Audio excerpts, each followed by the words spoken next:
Hi friends, ఈరోజు నేను సాంబార్ చేస్తున్నాను. సాంబార్ అంటే అన్నీ వేస్తారు కదా, ములక్కాయ, వంకాయ, టమాటా, పచ్చిమిర్చి, సొరకాయ ముక్కలు అన్నీ వెజిటేబుల్ వేస్తారు. నేనైతే సింపుల్గా బెండకాయ వేసి చేస్తున్నాను ఫ్రెండ్స్. తాలింపు వేసాను. తాలింపులో ఈ ముక్కలన్నీ వేసాను అనమాట. అలాగే ఇప్పుడే కారం కూడా వేసుకున్నాను.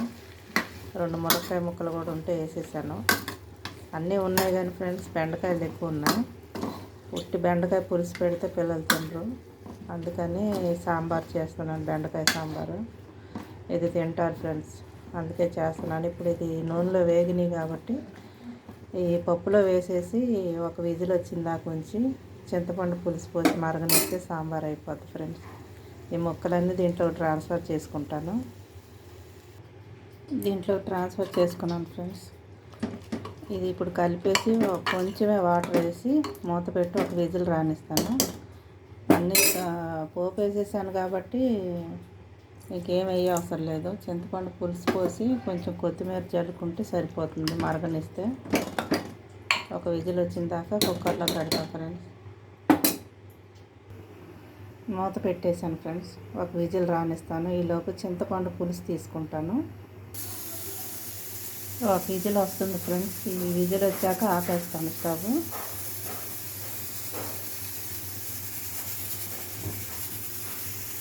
అన్నం కూడా అయిపోయింది ఫ్రెండ్స్.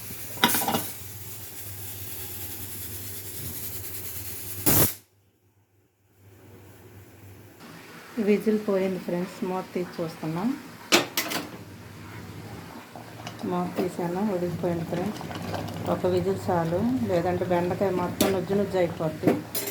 ఇప్పుడు చింతపండు పులుసు వేసుకుంటాను.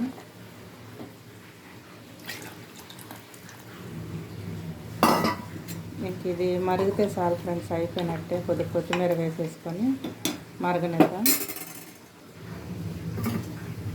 కొత్తిమీర కాడలతోనే వేస్తున్నాను, తీయటానికి ఈజీగా ఉంటుంది.